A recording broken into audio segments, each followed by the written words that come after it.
marketing is supporting sales, and sales also supports marketing. Unfortunately, at a lot of places, like I said, it's kind of like shouting into that echo chamber and nobody's answering. The sales team is saying, hey, where are the leads? Hey, we need help. Hey, we've got this. And marketing's just like, oh, we did a campaign and we put out some social ads. Cool, we're done. And there's no real cohesion. There's no overall marketing strategy. There's no cohesion in messaging. Marketing, a lot of times, isn't even segmenting their lists. And so they're marketing to people that are already customers. And it's kind of just a really mixed bag of results because neither side is really working well together. And there sometimes is a little hostility there. The Strategic Marketing Show is brought to you by Insights for Professionals, providing access to the latest industry insights from trusted brands, all in a customized, tailored experience. Find out more over at insightsforprofessionals.com. Hey, it's David. How closely do you work with your sales department, and how can marketing and sales do a better job of supporting each other's objectives? That's what we're discussing today with a man who has a BA in cinema and communications and an obscure movie quote for just about any situation. He's one of the most in-demand speakers at digital marketing and automotive conferences all over the world, and is Chief Operating Officer at SearchLab, a boutique marketing agency specialising in local SEO and PPC. A warm welcome to the Strategic Marketing Show, Greg Gifford. Hey, how are you, my friend? I'm very good, thank you, Greg. Well, you can find Greg over at searchlabdigital.com. So, Greg, what is an obscure movie quote that alludes to how effectively sales and marketing teams tend to work together? So it's not super obscure, at least in the US, it's not. But I would go with the quote from the beginning of Ferris Bueller's Day Off, where Ben Stein, in his awesome Ben Stein style, is calling roll at the beginning of the movie, and Ferris is not in class, and he just continues to say, Bueller, Bueller, Bueller, and he's just shouting into the echo chamber, and nobody's answering. Because I think that's typically how things work between sales and marketing in most organizations, unfortunately. I was just wondering what the thread there was, but completely get it there. It has been a while since I've seen that movie. Is that late 80s, I'm thinking? Yep. Late 80s. I think 86, if I'm remembering correctly. Wow. But yeah, super classic, awesome movie. Lots of fun ones in that one. Great quotes. So what are sales marketing doing well in terms of working together, and what do they need to do a little bit better? Well, at organizations where they do work well together, it's kind of a cohesive process. It's the same thing. It's just different sides of that same coin. And everyone's working together to row the boat in the same direction. Marketing is supporting sales, and sales also supports marketing.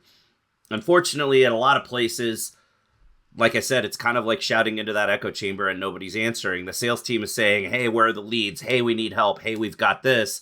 And marketing's just like, oh, we did a campaign and we put out some social ads. Cool, we're done. And there's no real cohesion. There's no overall marketing strategy. There's no cohesion in messaging. Marketing, a lot of times, isn't even segmenting their lists. And so they're marketing to people that are already customers. And it's kind of just a really mixed bag of results because neither side is really working well together. And there sometimes is a little hostility there. Okay, it sounds like there's a lot that can be improved on there. Is it nothing at all that they're doing well in terms of working together at the moment? I mean, like, at certain places, like for us, it's a really big goal to have one cohesive strategy, and marketing and sales are the same team. It's not a walled garden where they're separate, because it doesn't make sense. And for us, particularly, we do a lot of event-based marketing. So we're out at conferences with either just speakers or speakers and booths, or just with a booth. And so with as many events as we have going on, it's incredibly important that marketing sales are aligned, because you're going to have the sales team at the event, and the marketing team needs to have the right kind of collateral, the right kind of swag. They need to let them know where the booth is, what's going on. The sales team needs to know what's going on. And then you've got the not event-based marketing, where it's email campaigns, SEO, PPC, social ads, all of those different things going on, but they need to have a direction. You can't just be saying, hey, we're putting ads out. Hey, we're putting social posts out. Hey, we're doing an email campaign, without a direction or a theme, and without input from the sales team, and without knowing what the sales team's trying to do, because most places have more than a single product or service. So which ones are you going after? You can't just throw a bunch of spaghetti at the wall and mention everything that you do and hope that the one thing that somebody needs is going to resonate. You have to segment that and do it the right way. So a lot of teams that do it right do think about those things. The sales team is helping the marketing team inform the direction, and the marketing team is helping the sales team qualify the right kinds of people to go after. So let's dive into the specific event-based marketing, sales marketing opportunity that you highlighted there that you're currently doing with SearchLab. Now, what do sales marketing teams need to do beforehand in terms of communication, to plan, to take best advantage of that type of opportunity to work most effectively together?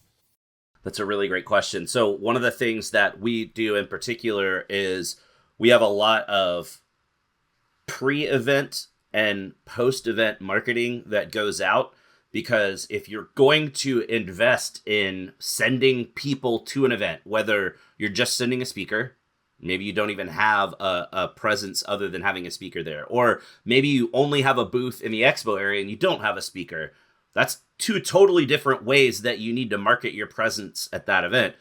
And then if you have a speaker and you have a booth, again, completely different situation there. So you need to let people know beforehand that you're going to be at the event and in what capacity. And then afterwards, you need to market that you were at the event to the people that were there and maybe didn't make it by to see you, or maybe the people that had a brief conversation, or if you're lucky enough to be at an event that has badge scanners, okay, you scanned all the badges of the people that were there having conversations. That's a different marketing strategy, different things you need to do. Then you've got people that maybe actually did a demo at your booth or at your area, and that needs different follow-up. And then maybe some events, if you're getting a booth at certain levels, you'll get an attendee list of everyone that was at the event, and you need to market to that. And you need to coordinate between sales and marketing what those things are that are going on, so that sales knows what to say when they're talking to these people. Because if marketing does outreach before the event and somebody reaches back out and is interested in talking, the sales team needs to know, hey, this came from a thing saying, hey, come see us at the booth. So now you're going to talk to this person differently because you know they're going to be at the event, and it's not just some random inbound lead. If it's after the event, you need to know what marketing was saying, so that if someone does re-engage, the sales team knows how to approach it the right way. The sales team also needs to communicate with marketing to say, all right, for this kind of event, we did this event last year. Here's what worked really well. Here's the messaging that really resonated. Let's kind of focus our marketing efforts around that.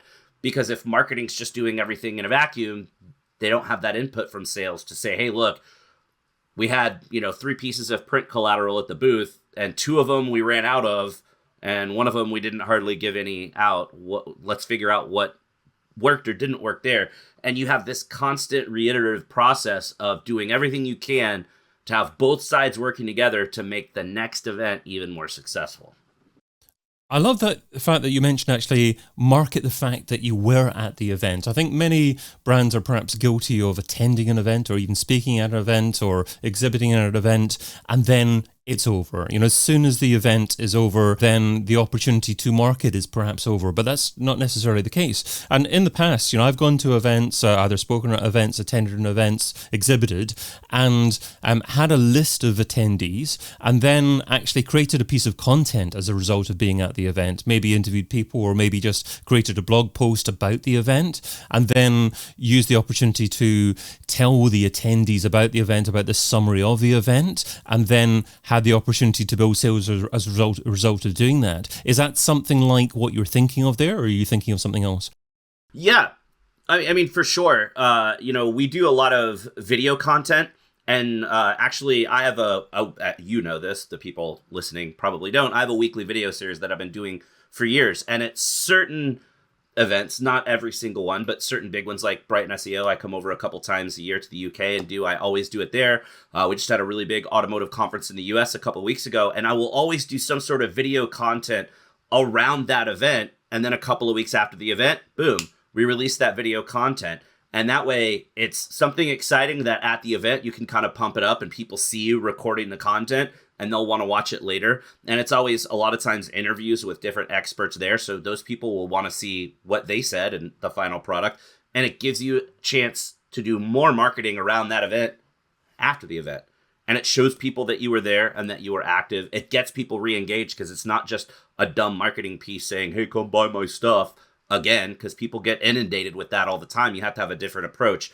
So for us, on both the sales and the marketing side, we like the softer touch where it's things to get you interested. And then, oh, hey, by the way, if you're interested in talking to us, we'll also talk to you about this product or service, not just, hey, we sell this, hey, we sell this, hey, we sell this, because people get blind to that and deaf to that pretty quickly, and they're not going to pay attention. And especially with longer sales cycles as well. Many marketers listening to this are from big enterprise brands or B2B brands, have longer sales cycles, and you have to have some type of content to continue to build your authority without overtly selling what you do. Yeah, exactly. And, that's where a lot of people that, I speak all over the world at a ton of conferences. I spoke at 32 conferences last year in person. And I run into a lot of people that say, wow, you speak at all these events. Why, how do you do that? You're not back at the office doing work. Well, yeah, I do work on the road. And a lot of times I'm flying in and flying back out in less than 24 hours. But a lot of businesses don't see the advantage to that because they think you're just gone from the office. Because they're not doing the marketing around it, you don't have to have a booth presence in the expo area to have marketing value of being at an event. There's a lot of events that I go to speak where we don't have a booth, but it doesn't mean we're not doing marketing around making sure that butts are in seats for my talk. We want to let people know, hey, this is what time Greg is talking, or we've got two other really phenomenal speakers. Mark Irvin is world-renowned PPC expert, and our director of the SEO department, Dane Seville, is an amazing speaker, and the guy actually does wrestling in real life, so he's really dynamic on stage. And so whenever we have any of the three of us out speaking at an event, we're going to do pre-show marketing to let people know, hey, Mark or Greg or Dane is speaking at this time in this room. Make sure you're there. It's going to be awesome. You don't want to miss it.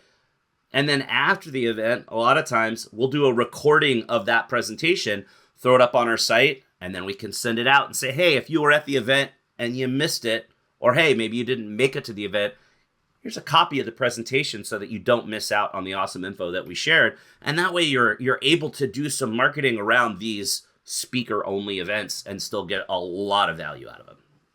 And what about marketing and sales creating an overarching strategy for the coming year? Is that something that they both need to be in the same room together, hashing it out together? Is it sufficient, for example, just to sit together maybe for half an hour and then go into their separate identities to formalize exactly what they're going to do individually? So what does that strategic process look like? I mean, it depends on the size of your organization. If you've got a fairly large marketing team and a fairly large sales team, you don't want to put everybody in the room because it's mass chaos. A lot of times you just kind of want those key decision makers and leadership in the room. And whether it's 30 minutes or whether it's half a day or a day, depends on what you're doing and how much work there is and how much you have to suss out. We don't necessarily at SearchLab go for a whole year in advance. We know pretty far ahead of time which events we're going to have a table or a booth at. And we know typically at least 6 months ahead of time which events we're going to have a speaker. But that doesn't mean we're going to plan out the whole year. A lot of times it's almost more like kind of per quarter, because maybe it's, hey, this section of events is all automotive focused because we have a lot of car dealer clients. So the marketing and sales messaging will all be around automotive for this section in time. Or, hey, we got a bunch of healthcare stuff coming up. That's going to do, one healthcare push. But, hey, we got a couple of automotive shows in there, too. Let's do that. Or, hey, we're going to be at PubCon, and we've got 2 or 3 different speakers at PubCon in Austin next week. So let's do some marketing to just let people know. You want to learn more about this? Go to this session. You want to learn more about this? Go to this session. So, and again, for us, we do so many events. It is a little bit more centered on the events. And then we've got other marketing to kind of support the time in between and the overarching things. And, you've got the drip campaigns for people that have interacted with you and all that. For other businesses, maybe you're not as event focused, so it wouldn't take as much. You're talking more about, okay, we're creating some marketing, whether it's, direct mail stuff or online digital marketing, and it needs to support our sales goals, and our sales goals are X and Y. So what do we need to do to get there? What's that going to be? Maybe you can handle that in 30 minutes. But with us, we've got all the events, we've got all the speakers aside from the events, we've got our regular marketing going on. So it is a little bit more in depth for us. What are some key metrics that your sales teams need to know about your marketing teams and what they're doing? And also the other way around, what your marketing team needs to know what your sales team are up to? That's a great question. So I have a kind of I'm a spreadsheet nerd. I love working in Google Sheets and in Excel. So we basically will plug in to my plug and play kind of budgeting / marketing / sales ideation sheet to say, all right, what are our sales goals for the year? Okay, we know that we want to be at X million dollars in recurring revenue for SEO and Y in recurring revenue for paid search at the end of this year. Here's where we're starting in both of those. So if we want to get from, X to Y and from A to B, here's our standard close percentage on demos. And here's our standard demo percentage on leads, like how many people will actually book and show up for a demo off of the leads that we get. And then what's our close percentage for all the people that sit through a demo, how often are we closing them and it turns into business? So then we could do some really complicated math in there to say, all right, cool. If this is where we're starting and here's where we want to end up, we know we need to sell this many. So that number is Z. We need to sell Z number of new clients to get to our goal by the end of the year. We break that up by month, but we also have to account for churn because you are going to lose some clients here and there, especially now with the recession. People are very price conscious, so you have to account for churn as well, which then gives you a final number. It says, here's how many you actually have to sell. And if we know our demo to lead or lead to demo and demo to close percentage, that then also spits out a number of, okay, here's how many qualified leads you need to get. So now at the beginning of the year, when we have our annual planning meeting, we plug in those goals and boom, it spits something out that says, this is how many leads you need to get this year to hit your goals, assuming that churn is at a certain level and your close percentage stays the same. Then marketing can back into that and say, we need to get this many leads. We've got data from previous years of, okay, we've done a show. Here are the marketing strategies and tactics we've used around a particular event. Here are the lead output that we got out of that, the demo output of that, and the client output that we got out of that. So now we can say, okay, cool. We're going back to this automotive conference in Tampa that we've done for the last several years. We know what our standard output is. If that's enough to meet our quota or our goal for what we need to achieve for this year, then cool. We know we've done the things before. We could do them again and be successful. Or hey, maybe we need to juice it a little bit. We didn't get quite as many leads as we wanted last year, and we know we need to get more this year. So let's do these things to improve on our performance from last year. And we're also taking a whole lot of notes at each event of, how many, we do really cool custom socks, we do hats, we do some other cool swag giveaways depending on what vertical we're in. So we track how many giveaway merchandise type things we're sending to the event, how many were left over at the end. We're tracking how many pieces of print collateral that we have because we have a brochure, we have a one sheet, we have a question sheet. We typically will have some sort of a postcard to let people know what time somebody's speaking. So we're tracking all of that because it's not just, hey, let's order 200 for every event. It's let's figure out the right number for that event so we're not wasting money on specific things.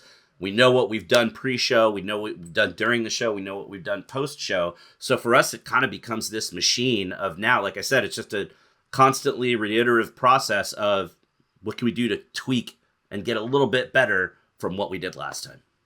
I thought to begin with, you were leading to the age-old challenge between sales and marketing of marketing saying salespeople just aren't converting anything and salespeople saying marketing are just providing rubbish leads. Is that the most common argument between sales and marketing? Yeah. You hear that all the time where it's when you have that walled garden where the marketing team says, hey, it's just our job to get you leads. And the sales team says, you got to get us good leads because you can send us 100 leads a week. But if 95 of those are crap leads, you're only really giving us 5 leads a week. So for us, that's really important. And we actually in the annual planning meeting that we had in January this year, we spent a long time actually figuring out what our lead process is and what do we count as just a lead or a marketing qualified lead or a sales qualified lead, because those are three different things. And we want to make sure that the marketing team is sending qualified leads to the sales team, because otherwise, again, it's throwing the spaghetti at the wall. Let's just do a bunch of marketing and we'll get some leads. And it's the same thing that digital marketers say to their clients. Oh, hey, man, your lead count's way up. Like, if you're not selling more, that's not my problem. Your SEO is working or your PPC is working. But no, it matters. Are they leads that are potential buyers, or is it just a bunch of crap leads and there's no way those people are ever going to buy? You have to think that way too in your own internal systems. We want to make sure it's qualified leads, and we want to make sure that it's potential to turn into business, or it's not really a lead.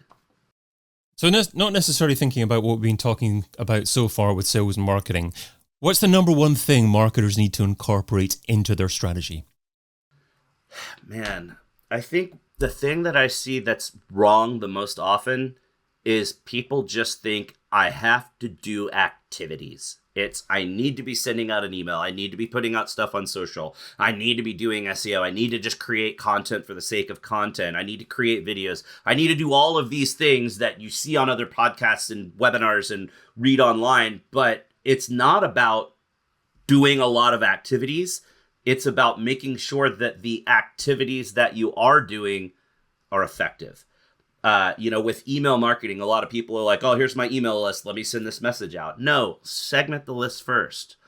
Send the appropriate marketing message to the people that are at the right part of their buying journey so that it resonates with them, and they'll let you know, hey, yes, I am interested in talking to you about buying your product or service. That's where a lot of people miss out. They're just chunking out the same message. And even like looking at paid ads on social, if you're going to pay for ads on Facebook and Instagram and Twitter and TikTok and LinkedIn and all the different places that you can buy ads, all ads are not created equal. The kind of ads that you put on TikTok don't necessarily work on Facebook, and those don't necessarily work the same on Instagram, and those don't work the same as Twitter ads.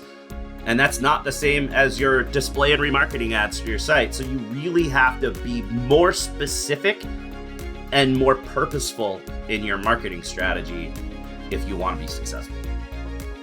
I've been your host, David Bain. You can find Greg Gifford over at SearchLabDigital.com and by checking out his own podcast, Suds and Search.